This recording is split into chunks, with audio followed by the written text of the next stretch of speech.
शिवसेना उद्धव बाळासाहेब ठाकरे पक्षाचे विधान परिषदेचे आमदार सचिन भाऊ अहिर आपल्या बरोबर आहेत। सचिन भाऊ, मनसेकडनं आता 3 दिवसाचा संपूर्ण शिबिर जे आहे ते नाशिकमध्ये होताना पाहायला मिळतं। त्यात सगळ्या शिबिरामध्ये अनौपचारिक गप्पांमध्ये राज ठाकरे आपली भूमिका मांडताना पाहायला मिळतात की 2 ठाकरे बंधू हे फक्त मराठीच्या मुद्द्यांवरती एकत्र आलेले आहेत आणि मराठीच्या मुद्द्यांवर तर सर्व पक्ष एकत्र येऊ, परंतु ही काय राजकीय म्हणजे एकत्र येण्याची वेळ नाही।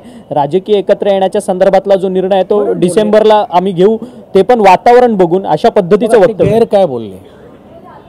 त्या दिवशी 5 तारखेचा जो मेळावा होता तो मराठी माणसाच्या जो मिळालेला जो आपल्याला विजय होता तोच होता आणि एकच एजेंडा, नो झेंडा एकच एजेंडा, मराठी एजेंडा, ही भूमिका घेऊनच ते आणि आम्ही सर्वजण एकत्रित होतो। तर त्यांनी काय चुकीचं म्हटलं असं भाग नाही।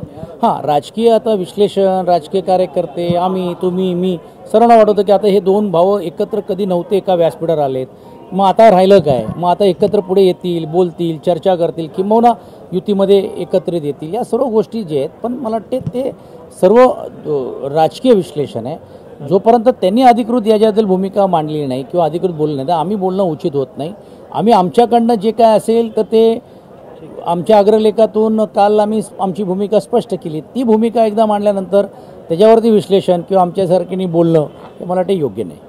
परंतु ज्या पद्धतीने दोन्ही ठाकरे बंधू एकत्रित आले, मेळावा झाला, त्या मेळाव्याला म्हणजे मोठी गर्दी पाहायला मिळाली, ती गर्दी कुठेतरी बघून कोणाला तरी त्याचा धक्का बसलाय। 100% जे विरोधक आहे, आता तर तुम्ही सभागृहामध्ये बघा काय मंत्रीचं सांगताय, 2 इंजिन आहे, अजून आता आमचा जोर वाढणार आहे, म्हणजे ते कॉन्फिडेंटली सांगण्याचा प्रयत्न करतात। पण शेवटी त्या पक्षाच्या नेत्यांनी तो ठरवायला पाहिजे। मिठाचा खडा घालण्याचं काम कालही काही लोक करत होते, आजही जोरदार चालू असेल, पुढेही देखील ते करतील, पण तो त्या पक्षांनी निर्णय घेण्याचं काम केलं पाहिजे। कारण शेवटी राजकीय पक्ष आहेत, हा काय कुठे एका व्यक्तीचा विषय नाही आहे, तर त्यांना त्यांच्या जसे पक्षामध्ये चर्चा करावी लागेल, बोलावं लागेल, आम्हाला आमची चर्चा करावी लागेल, बोलावं लागेल। महाराष्ट्रातील जनतेला काय अभिप्रेत आहेत, काय करतायत, मग हा मिठाचा खडा कोण टाकतोय, का नाही टाकतोय, हे सर्व लोकांच्या समोर येतं आहे आणि लोक काय आता एवढे काय मूर्ख राहिले नाही आहे। परंतु दोन्ही ठाकरे बंधू एकत्रित आल्यानंतर पॉवर तर वाढणार आहे, परंतु ती पॉवर वाढू नये म्हणून कोण म्हणजे घारीतलं शुक्र नाही, विरोधी पक्षच आहे ना। विरोधी पक्षांना तर त्यावेळी कळून चुकलं की मराठी मुद्द्यावरती ही माणसं जर एकत्र आली तर निवळ मुंबई नाही, महाराष्ट्रामध्ये राजकीय चित्र बदली होईल आणि म्हणून त्यावेळी त्यासाठीच त्यांचा हा प्रयत्न केवळवानी प्रयत्न चालला असेल। पण मला असं वाटत नाही, कारण ज्या पद्धतीने आता एक भूमिका एका पक्षाने घेतल्यानंतर किंवा मराठीच्या हिताचं रक्षण करण्यासाठी आम्ही ही 2 मंडळी एकत्र आल्यानंतर परत कोणीतरी मागे जाईल, परत कोणीतरी वेगळा विचार करेल, ही शक्यता फार कमी आहे। पण ती राजकीय नाही, मी सामाजिक म्हणतोय। म्हणून सामाजिक दृष्टिकोनातून एक तर गोष्ट स्पष्ट झालं की मराठीचं अहित बघण्याचं काम कोणी केलं तर किमान ही 2 कुटुंबातली लोक एकत्र एका व्यासपीठावरती परत आपल्यासाठी उभं राहायला तयार आहे।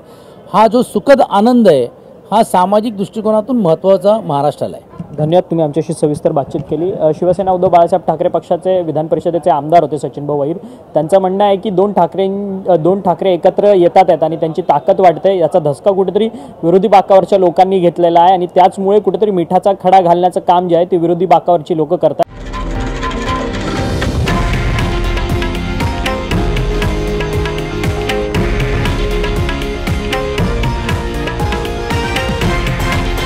हे आहे देशातील नंबर 1 न्यूज नेटवर्क आणि आपण पाहत आहात TV9 मराठी, एकमेव।